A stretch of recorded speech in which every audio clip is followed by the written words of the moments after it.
Hello and welcome to DroiX. Today we are reviewing the Minisforum B550. We will be unboxing it, checking out its features and assembling the graphics card dock.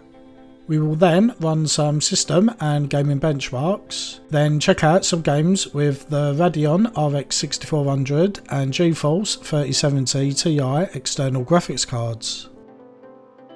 As always, we start with the unboxing.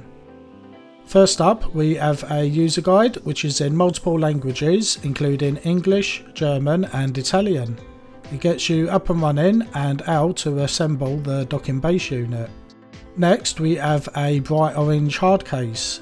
Inside is the Minisforum B550 mini PC. We will be taking a closer look at it shortly. Also inside the hard case is the power brick and power cable. We will include the correct adapter for your country. Underneath the packaging is a Visa mount for attaching the B550 to the back of your display. There is a HDMI cable for connecting the B550 to your monitor or TV. And last but not least, there are a few parts which make up the dock unit. We will cover this in more detail shortly. The B550 measures 7.4 by 6.5 by 2.6 inches and weighs 1,129 grams. Unlike most other mini PCs, the B550 keeps the design very clean, with none of the usual ports on the front and side. The back of the mini PC is where everything is located. Starting from the left, we have the power button and power input. There are two HDMI and one display port, supporting up to triple monitor display. There are a total of 4 USB 3.2 Generation 2 ports. There is a USB Type-C Generation 2 port. We have a 3.5mm headphone and microphone jacks.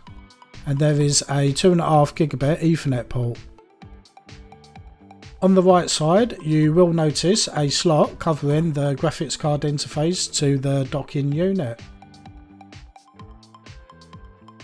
On the bottom of the device are two ports connecting to an external PSU and the dock. We will show how these work in the next section covering the dock. The dock first requires some assembly, which we will now show a brief overview of. You don't want to be sitting through several minutes of me screwing.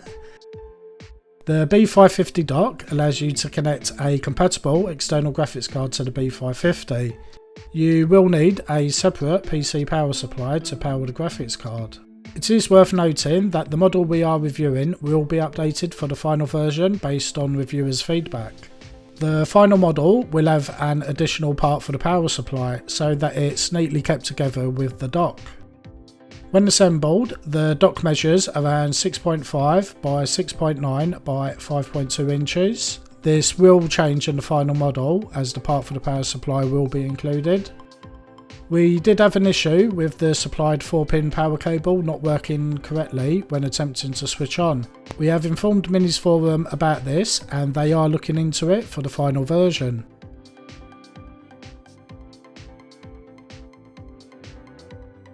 Let's get it powered on and take a look at the technical specifications.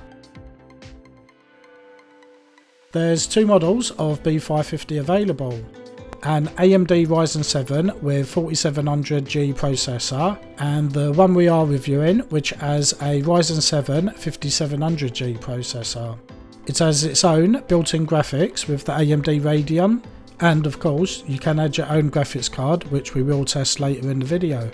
It supports up to 64 gigs of DDR4 RAM and there are two M.2 2280 SSD slots. And there's space inside for a 2.5-inch hard drive or SSD. There is support for Wi-Fi 6 which we will benchmark later in the video. We got a maximum fan noise of 50 decibels and a maximum temperature of 38 degrees when running Cinebench on full load. We start the system benchmarks with PassMark, which runs a series of tests on the CPU, GPU, RAM and storage. It pushes them to their maximum for peak performance. We got a score of 5,992. We are just starting testing all of our higher end mini PCs with these conditions, but in comparison the Proteus 11S got just under 4000 in score. Next in our benchmarks is PCMark, which benchmarks your more day-to-day real-life tasks. These include web browsing, working with Office documents, image processing and image rendering. The Minisforum B550 scores 6468. Compared to the Proteus 11S, which scored 1300 less, it's a very good score. 3DMark tests the CPU and GPU to see how well they work together for video rendering. This is not only useful for gaming, but also for tasks such as image and video editing and encoding. The Minisforum B550 scores 1502. It's not a bad score, but the Proteus 11S processor scores higher at 1627. Cinebench tests only the CPU in either single or multi-core processing. In this test, we are running the multi-core benchmark for 10 minutes. The Minisforum B550 scores a massive 12,015. In comparison, the Proteus 11S only scored 4,846, which is a massive difference. In our Wi-Fi speed test, we are connecting to a Wi-Fi 6 access point, which is around 5 meters away. It's on a 500 megs connection, and we will be able to see the speed and reliability of the B550's Wi-Fi. We get download speeds of 443 megs and upload of 478 megs, which is great. It's around the speed which we have got with other devices. CrystalDiskMark runs some tests on the storage to see the highest read and write speeds with different test sequences. We get a maximum read speed of 3257 megs a second, and a write speed of 2876 megs. It's a little lower than we would usually see with this SSD, which is generally in the 3500 read, 3000 write area. Let's take a very brief look at the benchmark results. Overall, the scores are very good, with higher scores in the PassMark and PCMark benchmarks, which is generally where AMD processors do well. The 3DMark score, while very good, is lower than the Intel 1165 G7 processor in comparison. The Cinebench score is high. Compared to the Proteus 11S, it's over double that score. The SSD drive speed is a little lower than what we expected, losing around 200 megs a second compared to other devices. Now onto some gameplay benchmarks. We will be testing with the B550's internal Radeon graphics, the Radeon RX6400 and the Geforce 3070 Ti external graphics cards. We are running Forza Horizon 5 at 1280x720 on the lowest default graphics settings. At the end of the benchmark, we get an average frame rate of 92 for the integrated graphics. The Radeon RX6400 scores 134 frames per second, and the Geforce 3070 Ti scores 209.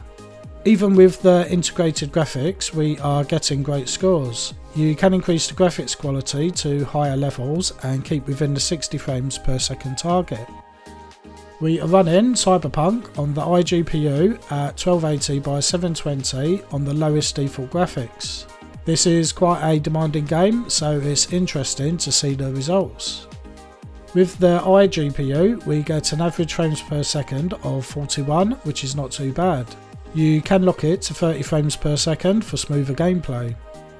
On the RX, we get an average of 65 frames per second, and on the Geforce, we score a massive 150 frames per second. For the Final Fantasy XIV benchmark, we are running at 1280x720 on the maximum graphics settings. We got a score of 6561 on the integrated. It is a very reasonable score and you will have no issues running the game.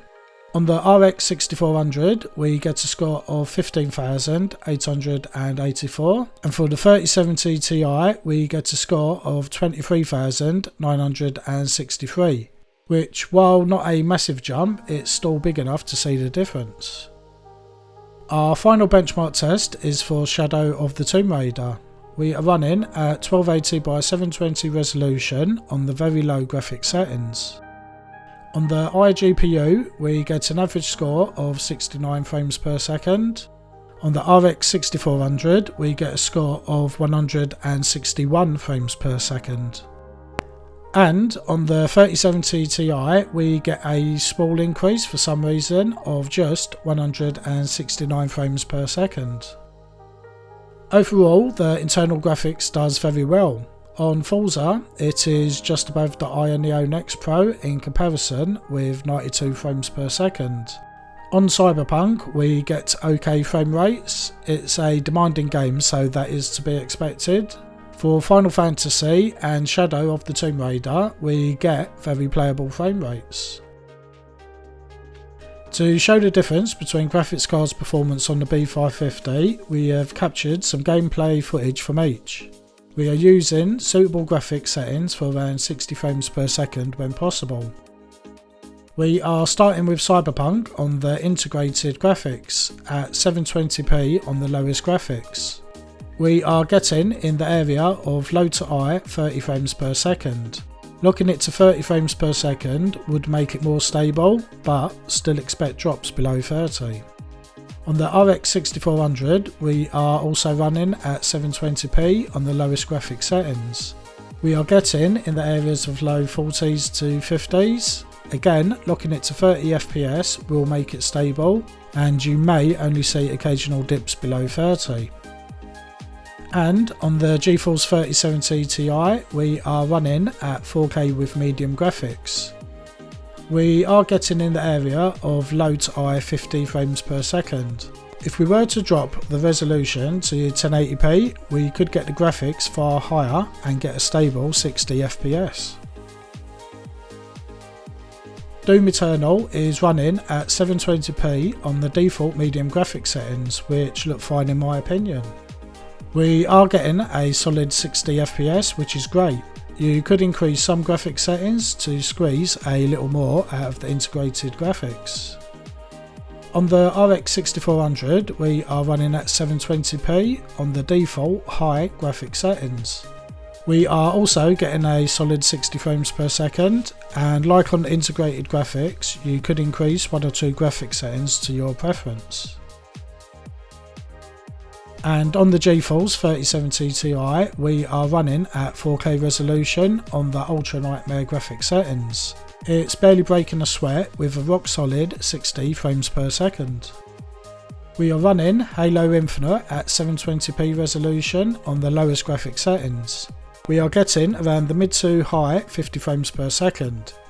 You can lock the frame rate to 30 in the graphics settings for a stable frame rate, and maybe increase one or two graphics a level up.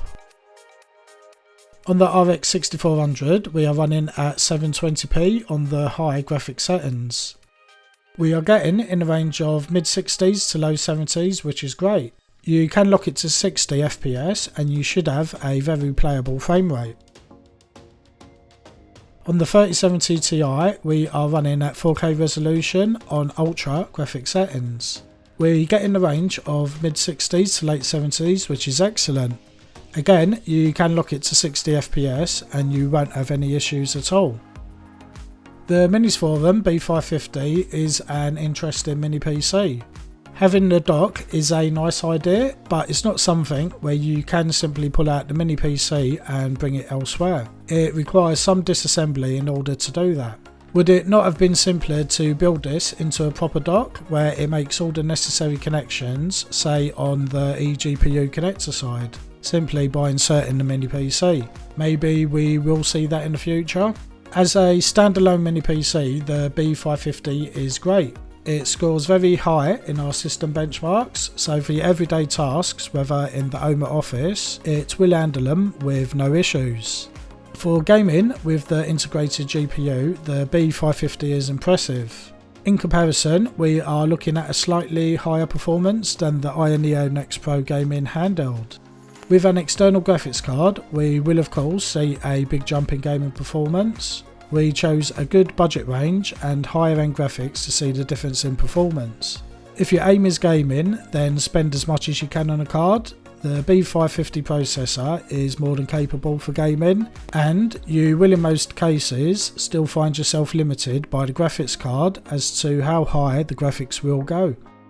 That wraps up this review of the Minisforum B550. We hope you have found it useful. Please subscribe if you have not already. It helps us grow the channel and helps keep you up to date with our videos. Thanks for watching, and we hope to see you back in our next video.